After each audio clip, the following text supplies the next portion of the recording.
봅니다. 하나님 말씀은 고린도후서 12장 7절부터 10절 말씀입니다. 신약성경 299페이지 고린도후서 12장 7절부터 10절 말씀, 저와 한 절씩 교독하시고 마지막 10절은 합독하겠습니다. 여러 계시를 받은 것이 지극히 크므로 너무 자만하지 않게 하시려고 내 육체의 가시 곧 사탄의 사자를 주셨으니 이는 나를 쳐서 너무 자만하지 않게 하려 하심이라.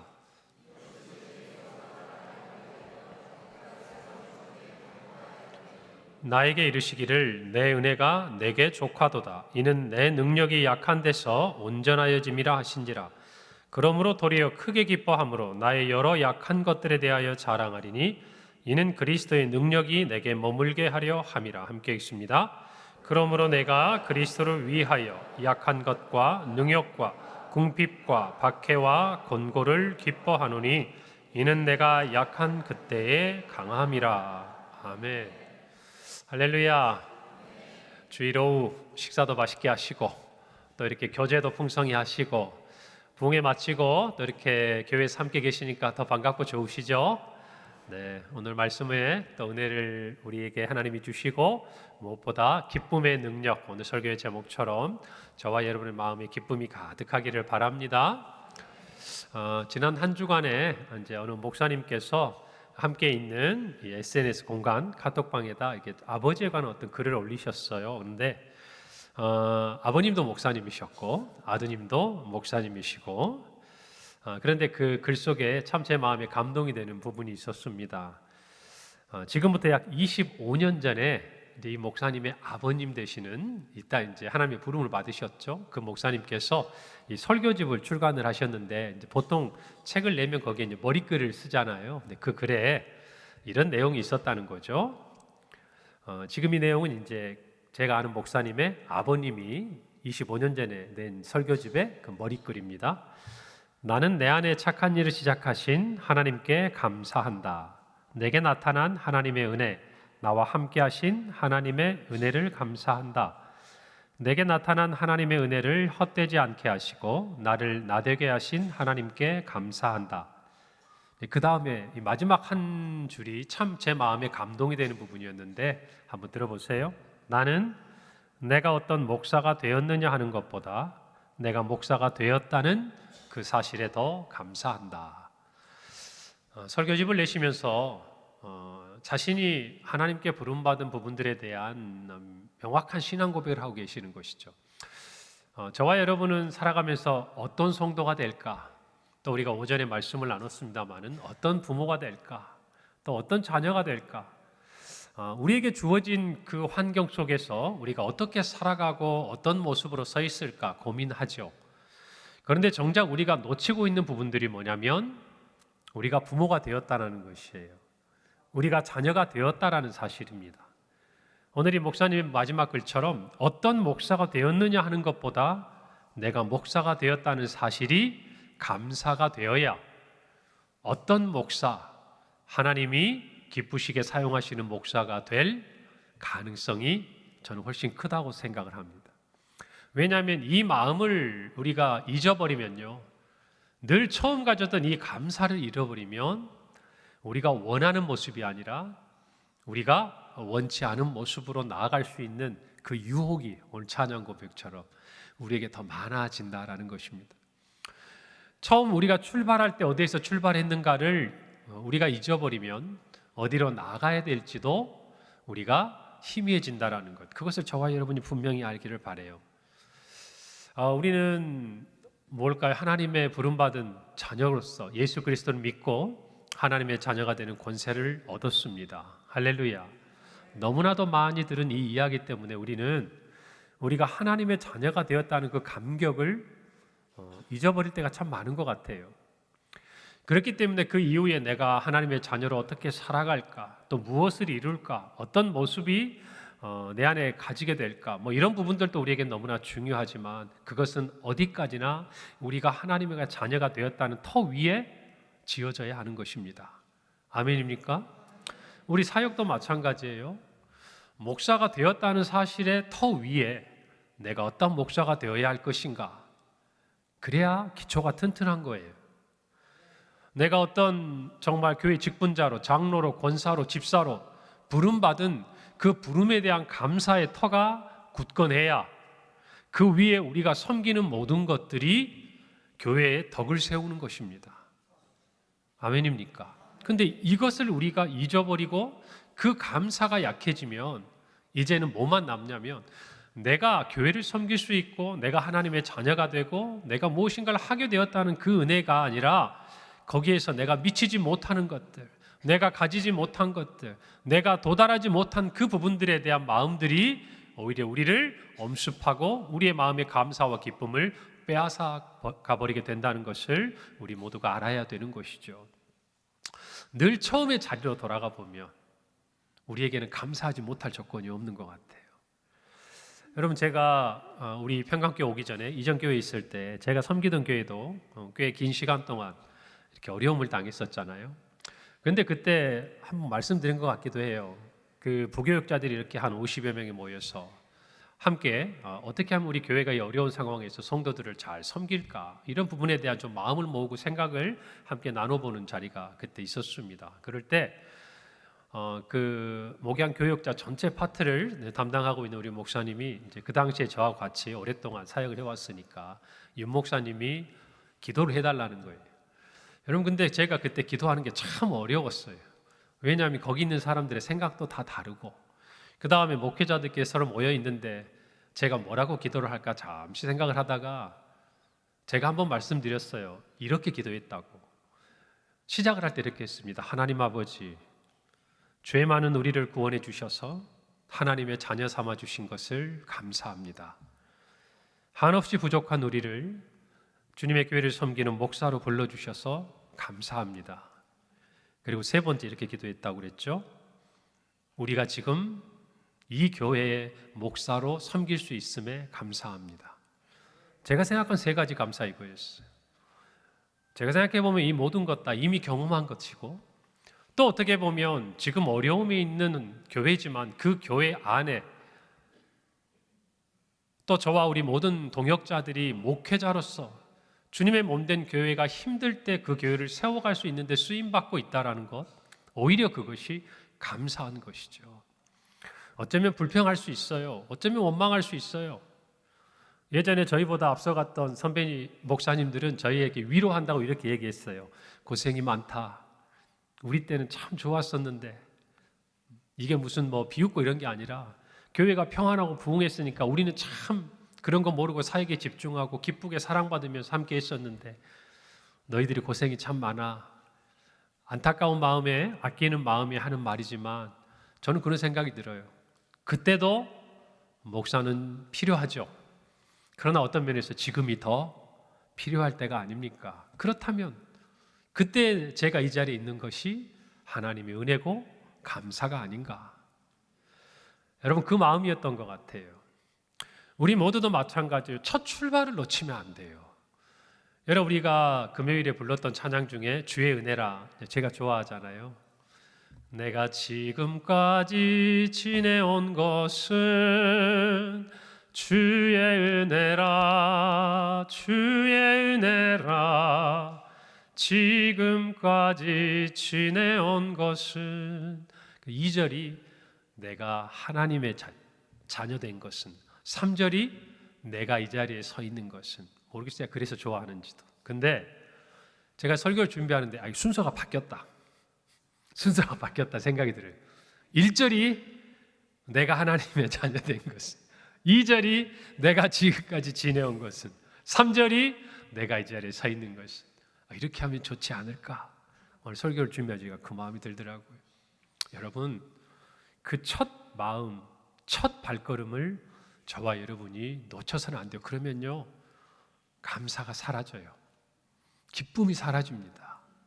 우리에게 기쁨과 감사가 머물 만한 자격이 있다고 착각하는 순간 오히려 우리가 그렇게 원했던 감사와 기쁨은 우리에게서 한 걸음 멀어지고 있다는 걸 생각하셔야 돼요. 여러분도 살아오면서 생각해 보세요. 가난했던 적을 생각해 보세요. 지금이 훨씬 부유합니다. 그런데 그때를 잊어버리면 지금이 가진 것이 전혀 감사하지가 않아요. 예전에 아프고 힘들었던 때를 생각해 보면 지금 약해도 감사해요. 그런데 그때를 잊어버리면 어때요? 나보다 더 건강한 사람들만, 나보다 더 형통한 사람들만 눈에 들어오니 내 안에 하나님이 주신 것들이 보이지 않을 수밖에 없죠. 오늘 저와 여러분이 어쩌면 이 사도 바울이 우리에게 알려준 이 기쁨의 능력, 또 그 기쁨의 비결을 깨닫고 우리의 첫 모습을 좀 돌아봤으면 좋겠습니다.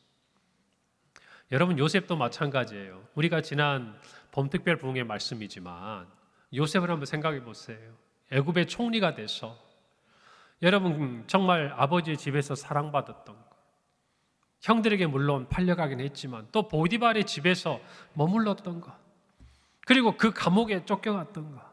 여러분, 제가 재밌는 상상을 한번 해봤는데 설교 시간에 말씀을 안 드렸습니다만 부흥회 때는, 자, 여러분이 보디발의 집에 노예로 갔습니다. 우리 다 아는 얘기 하는 거예요. 지금 보디발의 집에 노예를 갔는데 정말 열심히 내가 충성을 했어요. 가정 총무까지 됐습니다. 그런데 그 주인의 여주인이 오히려 나를 유혹하고 정말 나에게 같이 동침하자, 이런 정말 말도 안 되는 그런 일들을 매일 나에게 요구할 때에 그 주인에게 정직하고 충성스럽게 거절했습니다. 그 결과가 뭡니까? 누명을 쓴 거예요.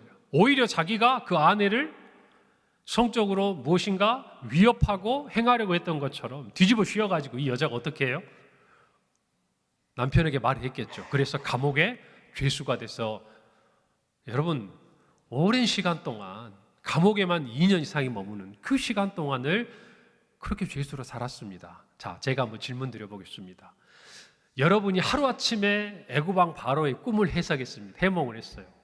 그리고 여러분이 전국의 총리 대신이 됐습니다. 꼭 만나고 싶은 사람이 한 명 있지 않아요? 없어요? 내가 그렇게 해가지고 왕이 타는 막 그 수레를 타고 이렇게 다니면서 모든 애굽 사람이 저한테 고개를 숙여요. 자, 이때 내가 진짜 이 사람은 한번 만나고 싶은 사람이 있어요. 누구? 좀 더 정확하게 만나고 싶은 여자가 한 명 있어요. 그렇죠. 다른 사람은 몰라도 그 여자 앞에 가서는 과연 얼굴이 어떻게 되는지 한번 보고 싶지 않습니까? 여러분, 그런데 요셉은요 참 대단해요. 그렇게 안 합니다. 그렇게 안 해요. 어떻게 그럴 수 있죠? 지금의 내 모습이 처음부터 내 모습이라고 생각하면 당연히 그렇게 됩니다. 그러나 과거에 내가 약하고 연약할 때 나를 힘들게 했던 사람도 있지만 나를 지지해주고 격려해주고 사랑해주고 무엇보다 그때부터 지금까지 말할 수도 없고 말도 안 되는 이 놀라운 은혜로 나와 함께 하신 하나님을 생각하면요 넘어가 줄 수 있는 거예요. 용서해 줄 수 있는 거예요. 자기를 팔았던 형들도 그렇게 할 수 있었던 거예요. 어디서 출발합니까? 그 첫 걸음에서 출발하는 거예요. 오늘 저와 여러분도 마찬가지. 우리가 주를 위해 섬기다 보면, 신앙생활 하다 보면요 좋은 일만 있습니까? 어려운 일이 있습니다. 주를 위해 섬기려고 해도 그래요. 여러분, 오늘 성경에 있는 고린도 교회, 바울이 고린도 후서에서 오늘 편지를 기록하잖아요. 여러분, 고린도 교회는요 솔직히 말하면 문제가 많은 교회입니다. 말도 많고요, 뭐 자기 자랑하는 사람도 많아요. 나는 방역한다, 뭐 방언한다, 나는 통역한다, 뭐 나는 이렇다 저렇다. 어쩜 그렇게 잘난 사람들이 많은 교회인가 몰라요. 그러니까 잘난 사람이 많으면 어떻게 됩니까? 파가 갈라져요. 잘난 사람이 많으면 파가 갈라져. 그러니까 자기들은 가만히 있는데 나는 바울파다, 나는 그리스도파다, 계시지도 않는 예수님파다, 뭐 다 만들잖아요. 베드로파다. 여러분, 그런 교회였기 때문에요 뭐 사람들이 자기가 요만한 거 하나만 가지면 자랑합니다. 그 당시에 고린도서 교회는 뭘 자랑했냐? 신비한 경험이나 체험, 은사, 그런 것들을 가지고 막 자랑해요. 그러면 사람들이 어떻게 합니까? 혹하죠. 아무나 경험하지 못하는데, 아니 죽었다가 살아났다는데, 꿈속에 천국을 갔다 왔다는데, 뭐 이런 얘기 하는데 여러분 궁금하지 않으세요? 저 진짜 한번 듣고 싶어요. 예전에 유튜브에서 한번 뭐 천국에 다녀온 이야기를 있더라고요. 누군지도 모르겠어요. 그래서 조금 듣다가 너무 황당해가지고, 야, 이런 얘기를 듣고도 사람들이 혹하는구나 생각을 했는데, 그 당시에 그랬다고 말이에요. 그래서 바울이 자기의 고백을 하는 게 12장 처음이에요. 뭐라고 기록되어 있냐면 2절부터요 4절까지 표현을 보면 자기가 경험한 것에 대한 이야기를 합니다. 내가 그리스도 안에 있는 한 사람을 아노니 그는 14년 전에 셋째 하늘에 이끌려간 자라. 그가 몸 안에 있었는지 몸 밖에 있었는지 나는 모르거니와 하나님은 아시느니라. 내가 이런 사람을 아노니 그가 몸 밖에 있었는지 몸 안에 있었는지 몸 밖에 있었는지 나는 모르거니와 하나님은 아시느니라. 그가 낙원으로 이끌려가서 말로 표현할 수 없는 말을 들었으니 사람이 가히 이르지 못할 말이다. 계속 얘기해요. 나는 몸 안에 있었는지 몸 밖에 있었는지, 꿈인지 생신지 자기도 뭐라고 확신할 수 없는 그 과정 가운데 셋째 하늘에 올라갔다 왔다는 거예요. 여러분, 셋째 하늘이 그 당시에는 어떤 의미냐면 그 당시에는 하늘을요 3층으로 이렇게 구별을 했어요. 그때 세계관은. 그래서 첫째 하늘에는 우리가 말하는 이제 새들이 날아다니고, 오늘로 따지면 비행기가 이렇게 날아다니는 그런 대기권을 이야기하는 거예요. 둘째는요, 해, 달, 별들을 볼 수 있는 그보다 높은 하늘이 있다고 생각했어요. 그게 2층, 셋째 하늘, 둘째 하늘. 그 다음에 마지막 셋째 하늘에는 딱 한마디로 얘기하겠습니다. 누가 계시는 곳? 하나님이 계시는 곳. 볼 수 없는, 보이지 않는 세계. 그런데 지금 바울이 어디 갔다 왔다고 그래요? 자기가 셋째 하늘. 쉽게 말하면 바울도 요한계시록 비슷한 걸 쓸 수 있었다고 말이에요.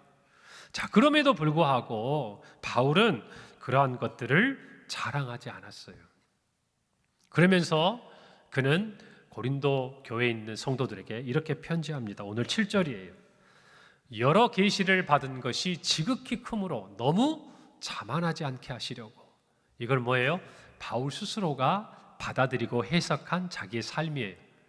내가 너무나 많은 그런 계시를 받았어요. 남들이 보지 못한 것을 보았어요. 남들이 듣지 못한 것을 들었습니다. 그래서 하나님께서 내가 이것들을 다 가지고 있는 사실에 가만히 놔두면 스스로 교만해질까 봐 뭘 주셨는고 하니 원치 않은 걸 주셨어요.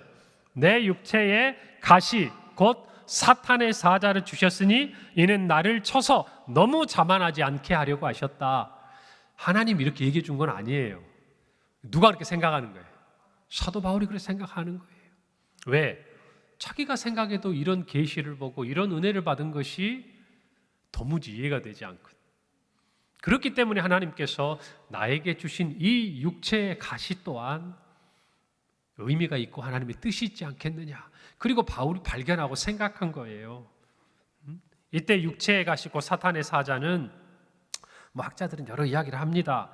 대적들의 어떤 심한 박해였다. 아니면 뭐 바울이 말이 좀 이렇게 잘 자유롭지 못했다. 그런데 바울이 설교하는 거 보면 뭐 그렇게까지 생각할 건 아닌 것 같은데. 그다음 우리가 아는 대로 안질이 있었다. 눈의 질병이 있었다. 그리고 뭐 간질이 있었다. 그래서 바울이 그런 어려움들 속에서도 이렇게 복음을 전할 때 그게 약함이 되었다라고 이야기를 합니다. 근데 어쨌든 뭐 확실하게 정해진 것은 없지만 바울 스스로가 얘기했으니까 자기 몸에 분명히 육체에 약한 부분이 있었죠. 그런데 그것을 오늘 성경에 보면은 3번이나 하나님께 기도합니다. 하나님, 이것이 나에게서 떠나가게 해달라고. 자, 그런데 이때 하나님께서 바울에게 주시는 말씀을 들어요. 바울이 스스로 생각하고 나를 교만하지 않게 하나님 이렇게 주셨다 생각했으니 뭐라고 기도했을까요? 하나님, 저 이거 고쳐주셔도 제가 교만하지 않을 거예요.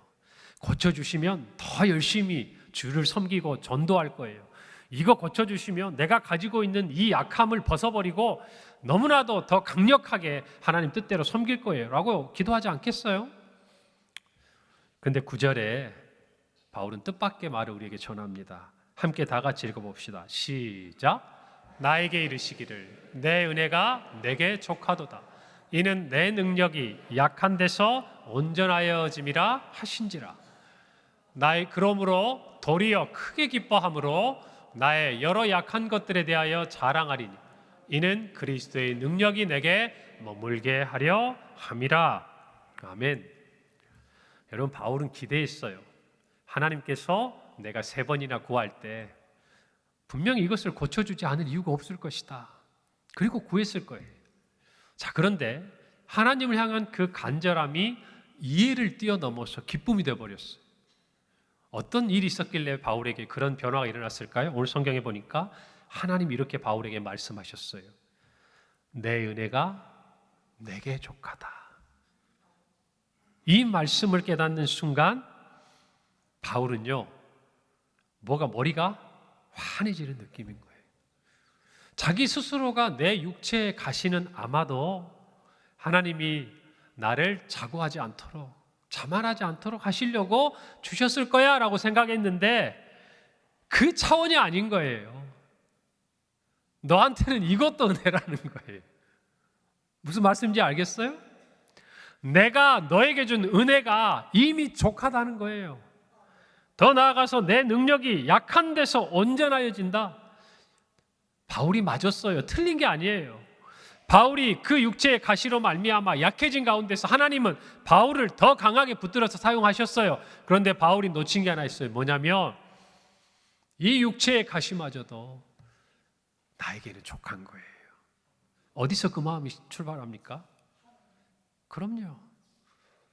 예수 믿는 성도들을 잡아다가 오게 가두었던 나를, 오히려 예수님을 대적하고 핍박하고 박해했던 나를 예수님께서 이방인의 사도로 삼아주셨어요. 불러주셨어요. 여러분, 그것에 비하면 지금 내가 가지고 있는 육체의 가시는 내 그 죄의 대가라고 내가 감당해야 될 몫이라고 한다면 아마 그 당시에 바울 같으면 기꺼이 하겠다 그랬을 거예요. 내 마음이 어디로부터 다시 출발하고 있느냐 하는 거예요. 그것을 깨닫고 나니까요, 낙심이 아니라 도리어 기쁨이 돼요. 여러분, 우리가 오전에 요셉을 향해서 대적들이 활을 겨누고 쏴요. 그럼에도 불구하고 요셉의 어떻게 돼요? 그 팔이 도리어 굳세게 되는 거예요. 굳건하게 되는 거예요. 우리가 기쁨을 간직하고 그 기쁨의 능력을 회복할 수 있는 이유는요, 지금 우리에게 펼쳐진 삶의 자리에 있는 게 아니에요. 이미 정해진 것. 하나님이 저와 여러분을 구원해 주시고 하나님의 자녀가 되는 권세를 주셔서 오늘 하나님과 우리가 이렇게 함께 예배하고 아버지라고 부르고 기도하고 간구하고 주님의 뜻대로 순종할 수 있도록 인도하시는 이 모든 과정은 애시당초 하나님께서 예수 그리스도를 통하여 우리를 구원해 주지 않았다면 우리가 불평할 것도 없고 원망할 것도 없는 거예요. 그래서 저와 여러분의 기쁨의 능력은요, 우리 안에 있는 게 아니에요. 예수 그리스도 안에 있음을 믿으셔야 합니다. 그러니까 늘 마음의 시작을 간직하세요. 그 목사님의 머리글처럼 내가 어떤 목사가 될 것인가 중요합니다. 고민해야 돼요. 바울처럼 내 육체의 가시를 이제는 정말 벗어버리고 하나님의 일을 위하여 힘있게 사역하겠노라. 여러분, 그거 아주 좋은 기도고 하나님께 구할 수 있는 기도예요. 그러나 그 기도가 처음 하나님이 우리에게 주셨던 은혜보다 앞설 수는 없는 거예요. 아멘입니까? 그걸 저와 여러분이 알아야 돼요. 그걸 알면 기뻐할 수 없는 상황이 없어요. 인정하십니까? 감사하지 않을 상황이 없어요. 오히려 사도 바울은 깨달은 거예요. 내 육체의 가시로 말미암아 내가 내 연약한 능력이 하나님 안에서 온전하게 된다는 것, 그것이 기쁨이었고 하나님의 뜻이었다는 것을 발견하는 순간 지금이 너무 좋은 거예요. 지금이 너무 좋은 거예요. 이게 중요한 거예요. 과거에도 좋았지만 지금이 너무 좋은 거예요. 그 과거에 하나님의 은혜가 내게 족한 걸 깨달으니까 지금의 내 몸에는 육체의 가시가 있고 사탄의 가시가 있지만 이전에는 내가 이 모습은 나에게서 사라져야 되고 없어져야 되고 하나님께서 치유해 주셔야 될 부분이라고 생각했지만 지금 모습 그대로가 너무 좋은 거예요. 감사한 거예요. 여러분, 우리도 마찬가지. 우리의 삶에 하나님의 은혜가 족한 줄 알면요, 지금의 약한 우리의 모습이 좋아야 돼요. 감사한 거예요. 기쁜 거예요. 비교하지 않아요. 내 자신과도 비교하지 않아요. 내가 이게 없으면 내가 얼마나 멋지게 주를 위해 섬길 텐데. 아니에요. 지금 섬기는 것만으로도 나에게는 과분한 은혜예요. 할렐루야. 여러분, 그래서 비교하지 않아요. 우리 가정과 다른 가정, 우리 부모와 자녀들과 다른 가족들, 또는 우리 교회와 다른 교회, 비교할 필요가 없어요. 왜요? 이미 여기 있는 이 자체만으로도 우리에겐 과분해요. 아멘입니까? 이 마음을 가지고 그 터 위에서 정말 주를 위해 어떠한 목사가 되고 어떠한 장로가 되고 어떠한 권사가 되고 어떠한 집사가 되고 어떠한 성도가 돼서 하나님을 섬겨야 할 것인가, 그 고민을 하는 것이 하나님에게는 기쁜 거예요. 할렐루야. 그것을 저와 여러분이 깨닫기를 바랍니다. 이번 근본 봄특별 부흥회를 지나면서 하나님이 함께 하셔서 우리에게 주시는 형통, 그것은 결코 오늘 바울의 기도처럼 육신의 가시가 막 다 사라지고 치유되거나 그런 게 아니었잖아요. 그가 요셉이 노예로 있든지 죄수로 있든지 하나님은 그곳에 함께 하셨어요. 그리고 그것은 곧 형통이었어요. 할렐루야. 오늘 저와 여러분도 마찬가지. 오늘이 바울이 발견한 이 기쁨의 능력을 저와 여러분이 회복하기를 바랍니다. 도리어 오히려 크게 기뻐했다 그랬어요. 하나님의 뜻을 발견하니까. 여러분 이전에도 알았어요. 자기 스스로 찾았다니까요. 하나님이 나를 자고하지 않도록 자만하지 않게 하시려고 주신 걸 알았어요. 그런데 하나님의 내 은혜가 내게 족하다는 그 한마디를 듣는 순간 바울은 자기가 어느 정도 찾아내고 자기가 이해시키고 자기가 납득할 만한 수준이 아니라 하나님께서 왜 나에게 육체의 가시를 주셨는지를 깨닫는 순간 이전에는 알지 못했던 기쁨이 솟아나는 거예요. 오늘 저와 여러분의 삶에서도요, 이와 같은 하나님의 음성을 들어야 돼요. 할렐루야. 그러면 그 자리가 기쁨의 자리로 변화될 줄로 믿습니다. 하나님이 왜 거절하셨는지 이유를 깨달은 것이죠. 여러분 그런데 한번 가만히 생각해 보세요. 이전에는 바울은 이 육체의 가시를 없애달라고 기도했습니다. 이 기도가 끝난 다음에 하나님의 뜻을 알고 난 바울은 자신의 육체의 연약함을 바라볼 때 어떤 생각이 들었을까요? 오히려 반대였겠죠. 나에게 이 가시가 있음으로 말미암아 내 능력이 약한 데서 강하여지고 온전하여진다라는 것을 알면 그 가시마저도 품을 수 있는 거예요. 더 나아가서 그 가시에게 고마울 수도 있는 거예요. 더 나아가서 그 가시가 나의 삶에 꼭 필요하다고 고백할 수도 있는 거예요. 여러분 이와 같은 믿음의 자리로 우리 모두가 한 걸음씩 나가야 될 줄로 믿습니다. 그래서 그는 10절에 이렇게 고백하죠. 그러므로 내가 그리스도를 위하여 약한 것들과 능욕과 궁핍과 박해와 곤고를 기뻐하노니 이는 내가 약한 그때의 강함이라. 할렐루야. 이것이 바울이 자신의 가시를 보고도 기뻐할 수 있는 이유였어요. 그리스도를 위하여. 그리스도를 위하여.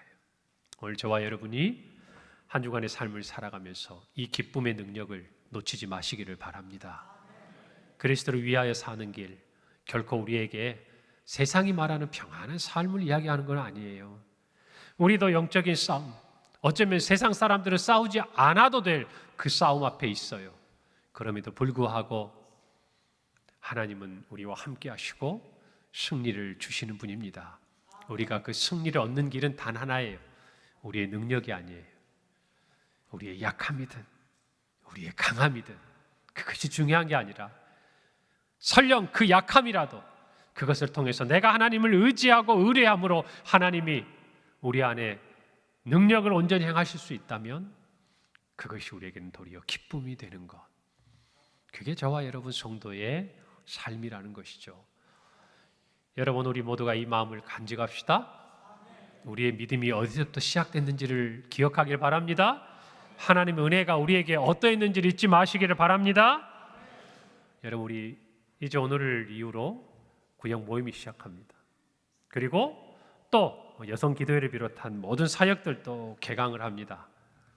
여러분 어떤 모습으로 그 자리에 서 있는지를 우리 한번 돌아보기를 바랍니다. 그리고 이 한 학기 동안 불평, 불만, 그리고 원망 비교하지 말고 우리에게 주신 은혜만 생각합시다.